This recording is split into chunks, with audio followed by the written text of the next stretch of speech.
চারুকলায় ভর্তির পর এ ধরনের নানা রকম অদ্ভুত প্রশ্নের সম্মুখীন কমবেশি আমরা সবাই হই।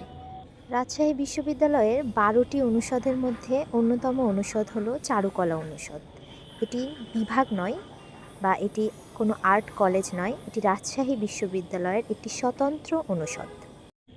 বর্তমানে আমাদের চারুকলা অনুষদে চালু আছে মোট ৮টি department: department of graphic design, department of craft, department of history of art, department of painting, department of oriental art, department of print making, department of ceramics and department of sculpture.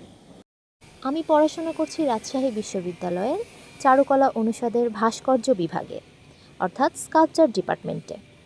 আগে এই ডিপার্টমেন্টগুলো discipline আকারে ছিল ৩টি বিভাগের অন্তর্ভুক্ত হয়ে। তবে আমাদের ২০২২-২৩ সেশন থেকে এই ৮টি ডিসিপ্লিন ৮টি বিভাগে রূপান্তরিত হয়েছে। রাজশাহী বিশ্ববিদ্যালয়ের চারুকলায় ভর্তি হতে চাইলে প্রথমে রাজশাহী বিশ্ববিদ্যালয়ের এ ইউনিটের ভর্তি পরীক্ষায় উত্তীর্ণ হতে হয়। পাস মার্ক পেলে, একটি মেরিট পজিশন আসলে তবেই চারুকলার ভর্তি পরীক্ষা দেওয়ার জন্য আপনি এলিজিবল হবেন। চারুকলার ব্যবহারিক পরীক্ষার আলাদা একটি মেরিট দেওয়া হবে, যেটা আপনার এমসিকিউ এর মেধা তালিকা এবং ব্যবহারিক পরীক্ষার মার্কের উপর ভিত্তি করে তৈরি করা হয়।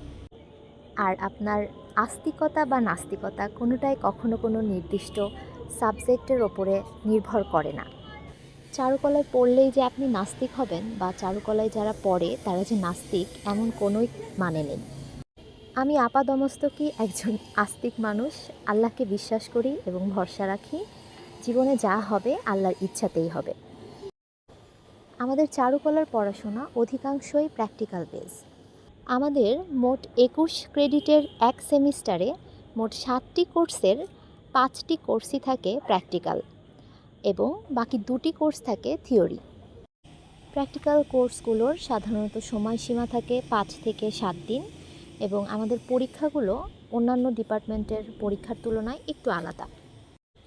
থিওরি পরীক্ষাগুলো বাকি ডিপার্টমেন্টের মতো হলেও প্র্যাকটিক্যাল পরীক্ষাগুলোর সময়সীমাতে বেশ ভিন্নতা থাকে। আজকের মতো এইটুকুই জানালাম আপনাদের। আপনাদের কারো জীবনের সাথে যদি মিল থাকে বা আপনারা যদি কখনো এই ধরনের কোনো প্রশ্নের সম্মুখীন হয়ে থাকেন, তবে আমার ভিডিওটি শেয়ার করে রাখতে পারেন। সাথে থাকার জন্য ধন্যবাদ সবাইকে।